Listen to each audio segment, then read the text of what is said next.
दोस्तों, high school में teachers की रिक्रूटमेंट के लिए एक वैकेंसी आई है जिसकी चर्चा हम लोग करेंगे। और ये वॉक इन रिक्रूटमेंट है। सैनिक स्कूल का रिक्रूटमेंट है ये। मेल और फीमेल दोनों तरह के कैंडिडेट्स अप्लाई कर सकते हैं इस टीचर्स की वैकेंसी के लिए। इसीलिए इस वीडियो को शुरू से अंत तक देखिए, अपनी एलिजिबिलिटी सुनिश्चित कीजिए, क्योंकि हम आपको इसका ऑथेंटिक वेबसाइट भी दिखाएंगे जहां से आप ये इंश्योर कर सकते हैं कि ये वैकेंसी बिल्कुल पक्की वैकेंसी है। देखते हैं। सबसे पहले मैं इस पोस्ट के लिए, जो टीचिंग पोस्ट हैं, इसके लिए अप्लाई कैसे कर सकते हैं के बारे में बताऊं तो इन्होंने ये कहा है कि भाई A4 साइज पेपर के ऊपर ऑफलाइन अप्लाई करना है और फॉर्म को भरने के लिए आपको सिर्फ ब्लू पेन का इस्तेमाल करना चाहिए और सारी इंफॉर्मेशन आपको ब्लॉक कैपिटल लेटर में लिखना चाहिए। कैपिटल लेटर में ही लिखना चाहिए, इस बात को ध्यान में रखें। फॉर्म भी मैं आपको दिखाऊंगा जिसमें यह कहा गया है कि आपको वाइट शर्ट या लेडीज वाइट टॉप पहन सकती हैं, बैकग्राउंड ब्लू होना चाहिए और रिसेंट पासपोर्ट साइज फोटोग्राफ आपको लगाना चाहिए। इसके साथ इन्होंने ये बताया है कि डॉक्यूमेंट्स जो आपको भेजने हैं वॉक इन रिक्रूटमेंट के लिए, वो आप अच्छी तरह से देख लीजिए। सेल्फ अटेस्टेड आपका बर्थ सर्टिफिकेट होना चाहिए, आपका फोटोकॉपी ऑफ आधार कार्ड होना चाहिए। अगर आप एक्स सर्विसमैन हैं तो आपके डिस्चार्ज कॉपी की भी फोटोकॉपी होनी चाहिए। SC ST OBC कैंडिडेट अगर आप हैं तो आपके कास्ट सर्टिफिकेट की फोटोकॉपी होनी चाहिए। मैरिज सर्टिफिकेट अगर आप मैरिड हैं तो जरूरत होगी। और जितने भी डॉक्यूमेंट्स आप एजुकेशन से रिलेटेड भेजते हैं, ख्याल रखें कि इन सब को आप सेल्फ टेस्ट जरूर करें। ये सारे डॉक्यूमेंट्स आपको रिक्वायर्ड होंगे फॉर्म के साथ भेजने के लिए। और photo copy of experience certificate अगर आपके पास है, उसके बाद में जो कोर्सेस आपने कंप्लीट किए हैं, जो पढ़ा है आपने, अगर आपके पास NCC ABC का कोई सर्टिफिकेट है तो वो भी आप लगा सकते हैं। तो ये सारे रिक्वायरमेंट हैं, लेकिन ध्यान रखिए कि सभी फोटोकॉपी के ऊपर आपका सेल्फ अटेस्टेड सिग्नेचर जरूर होना चाहिए। अब इसके साथ ही इन्होंने एक फीस भी रखी है और वो फीस जो है वो 500 रुपीज की है और ये फीस जो है वो नॉन रिफंडेबल है, इस बात का ध्यान रखें।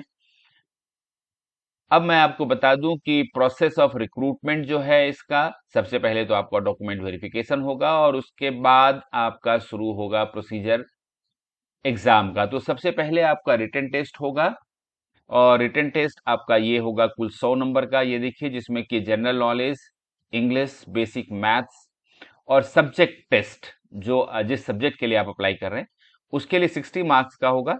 रेस्ट GK और इंग्लिश 15-15 नंबर का पूछा जाएगा और बेसिक मैथ 10 नंबर का पूछा जाएगा। कुल 100 नंबर का होगा ये।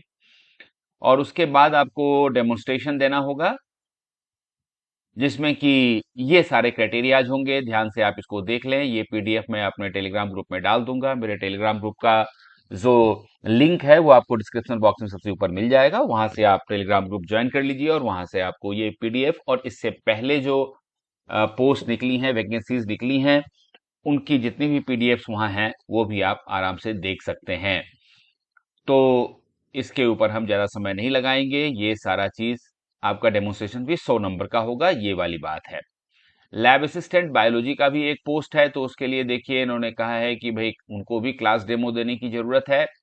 अगर कोई लैब असिस्टेंट के लिए अप्लाई करना चाहते हैं तो उनके लिए भी 100% ये देख लीजिए कि डेमो देना होगा। और उसके बाद में फिर आपका इंटरव्यू होगा और इंटरव्यू उन्हीं लोगों का होगा जो रिटन टेस्ट में क्वालिफाई करेंगे। इंटरव्यू भी 100 नंबर का होगा जिसमें कि GK और करंट अफेयर्स के 25% मार्क्स होंगे। उसके बाद सब्जेक्ट नॉलेज आपका जो है वो 50 नंबर का होगा और बायोलॉजी सेटअप अगर जो है लैब असिस्टेंट से रिलेटेड है तो 25 नंबर का होगा। तो ये इंटरव्यू की बात हुई। अब उसके बाद एक जनरल एम्प्लॉय का भी पोस्ट है जिसके लिए रिटन टेस्ट इन्होंने रखा है, जिसमें कि GK और मैथ के 30 सवाल पूछे जाएंगे और 30 नंबर का होगा। उसके बाद जो कैंडिडेट रिटन टेस्ट पास करते हैं उनके लिए, चूंकि ये सैनिक स्कूल है, तो फिजिकल और स्किल टेस्ट भी होगा, ये देखिए, जिसमें कि ये कुल 70 मार्क्स का होगा। ये आप इसको आराम से देख सकते हैं। उसके बाद आपकी मेरिट लिस्ट बन जाएगी और फिर ऑफर लेटर आपको दे दिया जाएगा, और ऑफर लेटर आप एक्सेप्ट करते हैं तो उसके बाद फिर आपको दे दिया जाएगा आपका अपॉइंटमेंट लेटर, ये वाला। तो अब देख लेते हैं इसका जो फॉर्म है वो मैं आपको दिखा दूं। ये देखिए, पर्सनल पर्टिकुलर सबसे पहले आप देख लीजिए। ये जरूरी इसलिए है क्योंकि आप पहले इसको चेक कर लेंगे तो आपके लिए बहुत आसान होगा। ये जो मैंने आपको व्हाइट शर्ट में फोटो खिंचाने की बात कही थी ब्लू बैकग्राउंड में, वो देख लीजिए। उसके बाद नेम ऑफ कैंडिडेट, हस्बैंड या फादर का नाम, आपका डेट ऑफ बर्थ, आपकी कैटेगरी जो है वो एक्स सर्विसमैन है तो यस लिखिए, नहीं तो नो लिखिए, आपका जेंडर, आपका मैरिटल स्टेटस, कॉरेस्पॉन्डेंस एड्रेस और परमानेंट एड्रेस बहुत ही सावधानी से लिखना चाहिए क्योंकि इसमें कोई गलती नहीं होनी चाहिए। कॉन्टैक्ट नंबर और ईमेल आईडी बहुत ही सावधानी के साथ लिखिए। एजुकेशनल क्वालिफिकेशंस की जो रिक्वायरमेंट है वो देख लीजिए, और उसके बाद इन सब की तैयारी कर लीजिए कि कौन कौन से कॉलम आपको भरने हैं, अकॉर्डिंगली आप भर सकते हैं।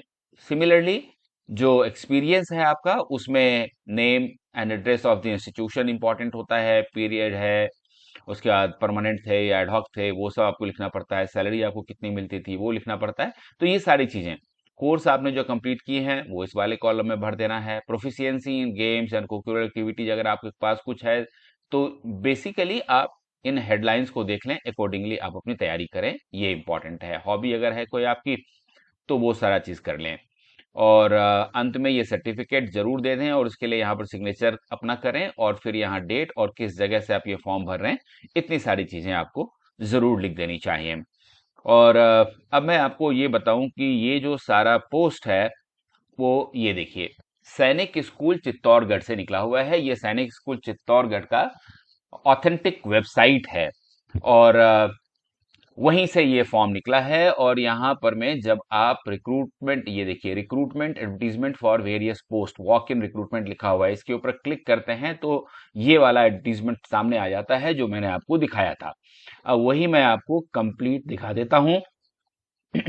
ये देखिए, रिक्रूटमेंट एडवर्टीजमेंट और various post walk in recruitment है, सैनिक स्कूल है, लेकिन ये कोई सेंट्रल या स्टेट गवर्नमेंट की जॉब नहीं है। बहुत ही क्लैरिटी के साथ इन्होंने ऊपर लिखा है, इसलिए मैं बार बार कहता हूं कि पीडीएफ बहुत अच्छी तरह से देख लें। एम्प्लॉयमेंट न्यूज़पेपर में भी 15 से 21 जून वाले में ये एडवर्टीजमेंट निकला था। और ये देखिए, ये सारे जो पोस्ट हैं ये कॉन्ट्रेक्चुअल बेसिस के पोस्ट हैं।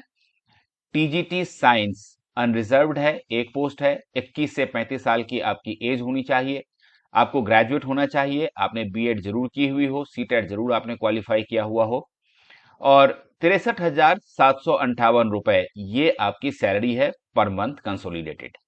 अगला जो पोस्ट है वो है, आप देखिए, टीजीटी इंग्लिश के लिए, ये भी अनरिजर्व्ड पोस्ट है। 21 से 35 साल की आपकी एज होनी चाहिए, ग्रेजुएशन के साथ साथ आपको बीएड होना चाहिए, सीटेट क्वालिफाइड होना चाहिए, इंग्लिश मीडियम में पढ़ाने की क्षमता होनी चाहिए। 63,758 रुपए हर महीने आपको सैलरी मिलेगी। उसके बाद अगला जो पोस्ट है वो लैब असिस्टेंट बायोलॉजी के लिए है, जो कि एक पोस्ट है। 31 से 35 साल की उम्र होनी चाहिए, आपको इंटरमीडिएट होना चाहिए, और आपने मैट्रिकुलेशन जरूर पास किया हुआ हो। यहां से देखिए, एसेंशियल मैट्रिकुलेशन पास और इक्विवेलेंट एग्जामिनेशन, ये जनरल एम्प्लॉय के लिए है। ये लैब असिस्टेंट के लिए 25,000 रुपए पर मंथ का कंसोलिडेटेड सैलरी है, और जनरल एम्प्लॉय जो आया के लिए है वो सिर्फ फीमेल के लिए है, और इसके लिए 13,500 रुपये पर मंथ की सैलरी रखी गई है। अब शेड्यूल देख लीजिए, टीजीटी साइंस और टीजीटी इंग्लिश जो कि दोनों कॉन्ट्रेक्चुअल पोस्ट हैं, इसके लिए 12 जुलाई को इंटरव्यू रखा गया है 7 बजे। लैब असिस्टेंट बायोलॉजी के लिए भी 12 जुलाई को 7 बजे, और जनरल एम्प्लॉय आया जो फीमेल के लिए है वो 13 जुलाई को 7 बजे इंटरव्यू है। तो दोस्तों, अगर आप एलिजिबल हैं और आप भरना चाहते हैं इस फॉर्म को तो जरूर भरिए। All the best.